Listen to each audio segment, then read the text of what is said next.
الله وبركاته نحمده ونصلي على رسوله الكريم أما بعد أعوذ بالله من الشيطان الرجيم بسم الله الرحمن الرحيم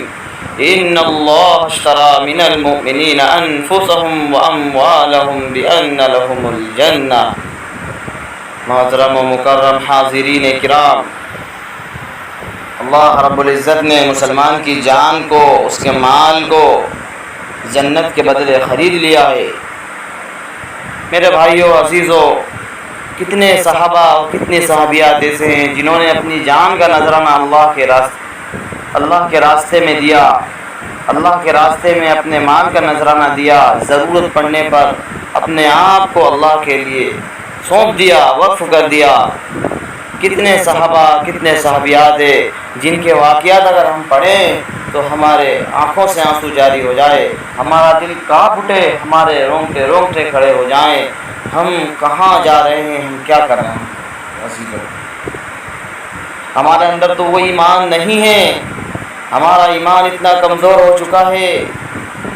کہ ہمیں مسجد تک نہیں لے جا سکتا۔ جو ایمان ہمیں مسجد تک نہیں لے جا سکتا، جو ایمان ہم سے نماز ادا نہیں کروا سکتا، وہ ایمان ہمیں کیا جہنم سے بچائے گا، اور وہ ایمان کا ہمیں جنت میں لے جائے گا۔ صحابہ رضی اللہ تعالی عنہ کے بے شمار واقعات کتابوں کے اندر موجود ہے۔ وہ تو مرد ہیں، لیکن میں آپ کو عورت کا واقعہ سناتا ہوں کہ وہ صحابیات کیسی صحابیات تھیں جنہوں نے اللہ کے لیے اپنی جان کو پیش کر دیا۔ اتنی نبی سے محبت تھی، نبی کی محبت دل کے اندر جوش مار رہی تھی، اللہ کی محبت دل کے اندر جوش مار رہی تھی، اور دین کے لیے جان دینا آسان ہو گیا تھا۔ میں آپ کو واقعہ بتاتا ہوں حضرت زنیرہ رضی اللہ تعالی عنہ کا، جو ابو جہل کی والدی تھی، ابو جہل کی خادمہ تھی۔ ابو جہل کو جب معلوم ہوا کہ زنیرہ نے اسلام قبول کر لیا، اس نے کلمہ پڑھ لیا، وہ حضور پاک صلی اللہ علیہ وسلم سے محبت کرنے والی ہو گئی، حضور کے دین سے محبت کرنے والی ہو گئی، اس کے دل کے اندر حضور کی محبت پیوست ہو گئی، اس کے خون کے قطرے کی طرح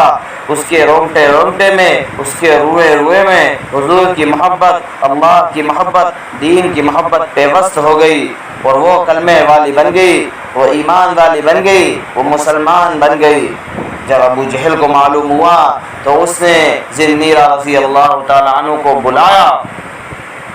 اور اپنے ساتھیوں کو بلایا، اور بلانے کے بعد زنیرہ رضی اللہ تعالیٰ عنہ سے کہا،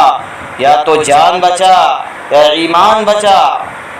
اگر تو ایمان سے پھر جائے گی، اگر تو کلمہ کفر کہہ دے گی اور تو ایمان سے پھر جائے گی، تو ایمان سے مرتد ہو جائے گی، تو اسلام سے مرتد ہو جائے گی، تو ہم تیری جان کو بخش دیں گے۔ اگر تو ایمان سے نہیں پھری، اگر تو نے ہماری بات کو نہیں مانا، تو پھر ہم تجھے ایسی موت ماریں گے کہ تیری روح بھی کانپ اٹھے گی۔ حضرت زنیرہ رضی اللہ تعالیٰ عنہ ضعیف ہیں، کمزور ہیں، جسم کے اندر طاقت نہیں ہے، جسم کے اندر قدرت نہیں ہے، جسم کے اندر قوت نہیں ہے، ہاتھ پیر کمزور ہو چکے ہیں، ضعیف ہو چکی ہیں، زیادہ دیر چل نہیں سکتی، زیادہ دیر بیٹھ نہیں سکتی، مار کو برداشت نہیں کر سکتی۔ لیکن ابو جہل جو حضور پاک صلی اللہ علیہ وسلم کا دشمن تھا، جو حضور سے نفرت کرنے والا تھا، جس کے دل کے اندر حضور کے لیے نفرت تھی، جس کے دل کے اندر جس کے دل کے اندر اللہ اور اس کے رسول کے لیے نفرت تھی، جس کے دل کے اندر دین سے نفرت تھی، جس کے اندر صحابہ رضی اللہ تعالیٰ عنہ سے نفرت تھی، ایمان والے اور مسلمان والوں سے نفرت تھی، ان سے عداوتیں تھی، انہیں تکلیف پہنچانے کے بارے میں سوچا کرتا تھا، انہیں اذیت دینے کے بارے میں سوچا کرتا تھا۔ تو حضرت زنیرہ رضی اللہ تعالیٰ عنہ کو اپنے ساتھیوں کے سامنے مارنے لگا، اور مارا، ایک ڈنڈا مارا، ایک ڈنڈا مارا، پھر دوسرا ڈنڈا مارا، اسی طرح انہیں مارتا رہا۔ پھر آخرکار کہا کہ اگر تو ایمان سے نہیں پھرے گی تو ایسے ہی تجھے مارتا رہوں گا۔ حضرت زنیرہ رضی اللہ تعالیٰ عنہ جو کمزور تھی، مار کو برداشت نہیں کر سکتی، ڈنڈے کی مار کو برداشت نہیں کر سکتی، اسے جھیل نہیں سکتی، ان کے جسم کے اندر طاقت نہیں ہے، لیکن پھر بھی اللہ کے لیے پٹ رہی ہیں، دین کے لیے پٹ رہی ہیں، اللہ کے رسول کے لیے پٹ رہی ہیں، لیکن کلمہ کفر نہیں کہہ رہی، اس لیے کہ ان کے دل کے اندر ایسا ایمان متین اور مضبوط ہو چکا تھا، ان نے اللہ اور اس کے رسول کی محبت جوش مار رہی تھی، اس لیے جان دینا آسان ہو رہا تھا، تکلیفوں کو برداشت کرنا آسان ہو رہا تھا، اپنے آپ کو جھونکنا آسان ہو رہا تھا، لیکن ایمان سے نہیں پھر سکتی۔ ایسا ایمان بنا تھا، ایسا ایمان بنایا تھا، اتنا ایمان متین اور مضبوط تھا، فرمایا جاتا ہے کہ پہاڑ تو اپنی جگہ سے ہل سکتا ہے، لیکن ان صحابہ اور صحابیات کا ایمان اپنی جگہ سے نہیں ٹل سکتا۔ حضرت زنیرہ رضی اللہ تعالیٰ عنہ کو مارا جا رہا ہے، اتنے میں ابو جہل نے ایک ڈنڈا سر پر جو زور سے مارا، جس کی وجہ سے جو زنیرہ رضی اللہ تعالیٰ عنہ کی بینائی چلی گئی، بینائی سلب ہو گئی، دیکھ نہیں سکتی، اندھی ہو گئی۔ وہ کہنے لگا دیکھو ہمارے بتوں نے اسے اندھا بنا دیا، جب تک ہماری بت کی عبادت کرتی تھی اس کے اندر آنکھوں کے اندر بینائی تھی، دیکھ سکتی تھی، جب تو نے ہمارے بتوں کی عبادت کو چھوڑ دیا تو ہمارے بتوں نے تیری بینائی کو چھین لیا، تیری بینائی کو سلب کر لیا، اب تو دیکھ نہیں سکتی۔ یہ کہنا تھا کہ حضرت زنیرہ رضی اللہ تعالیٰ عنہ کے رونگٹے کھڑے ہو گئے، وہ فوراً سجدے میں گر گئیں، اور سجدے سے اٹھنے کے بعد اللہ سے رو کر دعائیں مانگی کہ اللہ یہ اگر میرے ٹکڑے ٹکڑے کر دیتے تو میں اسے برداشت کر لیتی، اگر وہ میرے جسم کو چھلنی کر دیتے تو میں اسے برداشت کر لیتی، اگر وہ مجھے مارتے تو میں ان کی مار کو برداشت کر لیتی، وہ جو تکلیفیں دیتے میں ہر تکلیفوں کو برداشت کر لیتی، لیکن اللہ انہوں نے تیری شان میں گستاخی کی ہے، تیری عظمت میں گستاخی کی ہے، تیرے مقام میں گستاخی کی ہے، میں اسے ہرگز گوارا نہیں کر سکتی۔ تجھے قسم ہے کہ اللہ تو ان کے سامنے میری بینائی کو لوٹا دے، کہ اللہ ان کے سامنے میری بینائی کو لوٹا دے، تاکہ اللہ ان کے سامنے تیری عظمت کھل جائے، تیرا مقام کھل جائے، تیرا جاہ و جلال کھل جائے، تیری شان کھل جائے، کہ اللہ تو میری بینائی کو لوٹا دے۔ حضرت زنیرہ رضی اللہ تعالی عنہ نے جب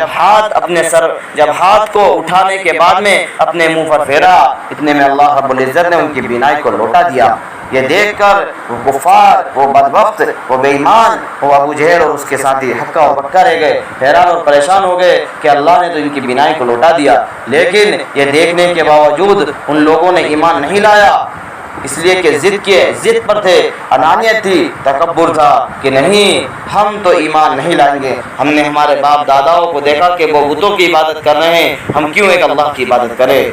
جیسا وہ کرتے تھے ہم ویسا کریں گے۔ تو اللہ رب العزت نے ان کے مقدر کے اندر ہدایت نہیں لکھی، انہوں نے وہ ہدایت سے سرفراز نہیں ہوئے، اللہ کے رسول نے انہیں دعوت دی، انہیں توحید کی دعوت دی، انہیں دعوت و تبلیغ کا، انہیں ان کے پاس دعوت کا کام لے کر گئے، داعی بن کر گئے، انہیں سمجھایا، انہیں بتایا، لیکن انہوں نے ایمان نہیں لایا، اسلام کے اندر داخل نہیں ہوئے، انہوں نے کلمہ نہیں پڑھا، اس لیے کہ اللہ رب العزت نے ان کے مقدر کے اندر ہدایت نہیں لکھی، اور فرما دیا گیا انک لا تہدی من احببت ولکن اللہ یہدی من یشاء وہو اعلم بالمہتدین۔ اے نبی آپ کا کام صرف سمجھانا ہے، آپ کا کام صرف بتانا، ہدایت دینے کا کام ہمارا ہے۔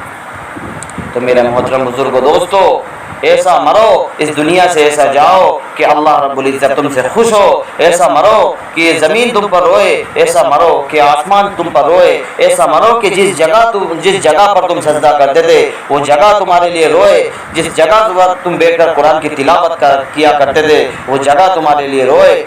جس مسجد کے کونے پر تم بیٹھا کرتے تھے وہ مسجد کی جگہ تمہارے لیے روئے۔ میرے بھائیو عزیزو، ایسے یہ آسمان تمہارے لیے روئے، یہ زمین تمہارے لیے روئے، دنیا کی ہر چیز تمہارے لیے روئے کہ ہاں اللہ کا وہ نیک بندہ تھا، اللہ کا وہ نیک بندہ تھا، ہر چیز تمہارے لیے دعا کرے، ہر چیز تمہارے لیے رونے والی بنے۔ ایسا اس دنیا سے جاؤ، ایسا نہ مرو کہ دنیا والے بھی تم سے نفرت کرے کہ ہاں بیکار آدمی تھا، اس دنیا سے بیکار آدمی تھا، اس دنیا سے چلا گیا۔ آسمان بھی تم پر نہ روئے، نہ زمین تم پر روئے، بلکہ وہ تو کہے کہ ہاں بیکار آدمی تھا، بدبخت آدمی تھا، مکار آدمی تھا، نافرمان تھا، اس دنیا سے چلا گیا، اچھریا اس دنیا سے چلا گیا۔ میرے بھائیو عزیزو، اللہ رب العزت نے ہمیں بھی موقع دیا ہے، ہم اللہ رب العزت سے اپنے گناہوں کی معافی تلافی کریں اور ایک پاکیزہ زندگی، ایک صاف ستھری زندگی گزارنے کی کوشش کریں کہ اللہ رب العزت ہمیں عمل کرنے کی توفیق عطا فرمائے۔ وآخر دعوانا